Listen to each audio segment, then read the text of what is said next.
আমাদের কোনো খাবার দাও না, ও বাতিনদের আমাদের কোনো খাবার দাও না, ও মা খাবার দাও। আর তো জানেবাসি না, মা বলতেছেন বাবা খাবার তো কোনো ব্যবস্থা নাই, চলো সমাজে সমরকান্দের বাচ্চা মুসলমান মুসলমান প্রেসিডেন্ট আমাদের সদাতি ভাই, তার কাছে গেলে হয়তো খানার ব্যবস্থা করবে। ওরা এদিন মানুষ অসহায়ের দিকে তাকায়, মুখের দিকে তাকায়, হয়তো বাচ্চা খানার ব্যবস্থা করবে, বাসস্থানের ব্যবস্থা করবে। বাচ্চা চারটে সব বাচ্চার দরবারে চলে গেল। মহিলা বলতেছেন বাচ্চা আমি বিধবা মানুষ, আমার সন্তান চারটে আজ 3 দিন যাবৎ কোনো খানা খায় না, 1 সপ্তাহ যাবৎ আমার নিজের ভাতের সাথে কোনো সাক্ষাৎ নাই, আল্লাহ পানির উপর বাঁচায় রাখছি। আপনি এতিম অসহায়ের দিকে তাকায়া, আপনি মুসলমান বাচ্চা, আপনি আমাদের স্বজাতি ভাই, মেহেরবানি করে আমার বাচ্চার খানার ব্যবস্থা করেন, বাসস্থানের ব্যবস্থা করেন। তবে বাচ্চা ভালো করে শুনে রাখেন, আমি দুনিয়ার কোনো সাধারণ বংশের মহিলা না, আমি আল্লাহর পয়গম্বর জনাব মুহাম্মদ রাসূলুল্লাহ সাল্লাল্লাহু আলাইহি ওয়াসাল্লামের বংশের লোক। বাদশা বলতেছেন মহিলা যদি তোমার দাবি সঠিক হয়, তুমি যে আল্লাহর পয়গম্বরের বংশের লোক, আমাকে কি দেখাও, সার্টিফিকেট দেখাও, সনদ দেখাও, সনদ দেখাও, সার্টিফিকেট দেখাও। মহিলা দুচোখের পানি ছেড়ে বলতেছেন বাচ্চা আমি আল্লাহর পয়গম্বরের বংশের লোক, সনদ দেখাইতে পারবো না, সার্টিফিকেট দেখাইতে পারবো না, তবে আমি যে আল্লাহ নবীর বংশধর এর মধ্যে কোনো ভুল নাই। বাচ্চা বলতেছেন মহিলা সনদ দেখাইতে পারবা, সার্টিফিকেট দেখাইতে পারবা, খানা পাবা, সার্টিফিকেট দেখাইতে পারবা না, এই মুহূর্তে আমার দরবার থেকে বের হয়ে যাবা। যদি বের না হও বেজ্জতি করে বের করে দেওয়া হবে।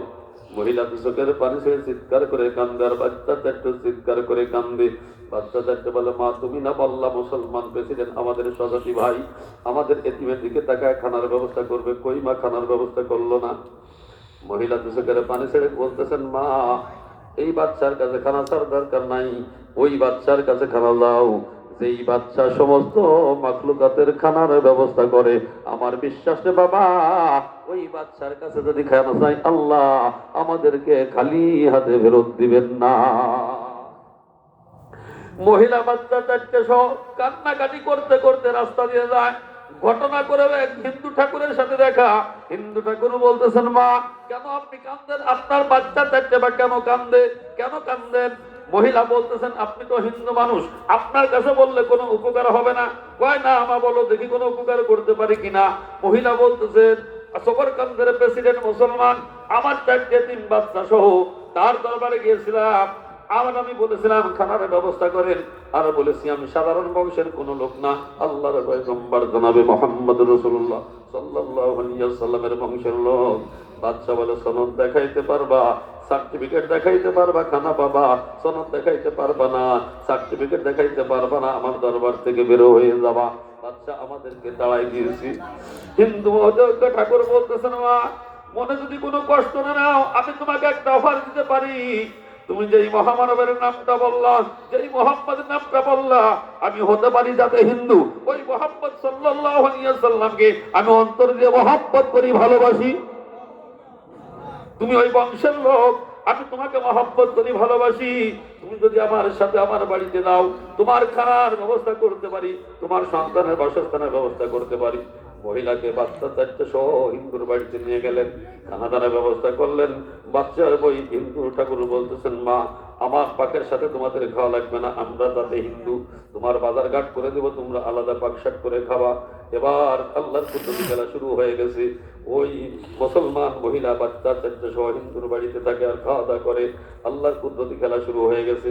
রাত্রে ওই বাচ্চা ঘুমাইছে, স্বপ্নে দেখতেছেন সুন্দর একটা বাগান, বাগানের মধ্যে সুন্দর একটা চেয়ার, ওই চেয়ারের মধ্যে সুন্দর অতি সুন্দর একজন পুরুষ বসা। বাচ্চা স্বপ্নে দেখে এই পুরুষকে জিজ্ঞাসা করতেছেন এত সুন্দর লোক ইতিপূর্বে আমি কখনো জীবনে দেখি নাই, আপনার পরিচয়টা কি, পরিচয় দেন।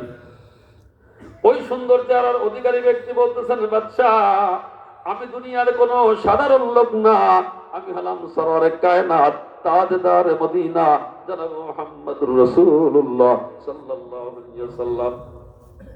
বাচ্চা আবার মনে মনে বেজায় খুশি, আল্লাহ নবীর সাথে সাক্ষাৎ হয়ে গেল, আল্লাহ নবীর সাথে সাক্ষাৎ হয়ে গেল, মনে মনে খুশি। এবার ওই যে অতি সুন্দর চেহারার যুবক পুরুষটা বসা, ওই যে একটা চেয়ার, ওই চেয়ারের সামনে আবার সুন্দর একটা বিল্ডিং, যে বিল্ডিং এর একটা ইট স্বর্ণের, আর একটা ইট মতির, আর একটা ইট একুত পাথরের, যার গাঁথনি গুলো মেশকাম্বারের। আল্লাহ নবীর হাতে সুন্দর একটা চাবি। এবার বাদশা কয়, ইয়া রাসূলুল্লাহ, ইয়া হাবিবাল্লাহ, আপনার সাথে যত সাক্ষাৎ হয়ে গেল, এবার জিজ্ঞাসা করি আপনার সামনে সুন্দর একটা বিল্ডিং, এই বিল্ডিংটা কার? আর আপনার হাতে সুন্দর একটা চাবি, এই চাবিটা বা কার? নবী আমার বলেন, ও বাচ্চা, এই বিল্ডিং সুন্দর বিল্ডিং, আর সুন্দর চাবির মালিক একজন মুসলমান।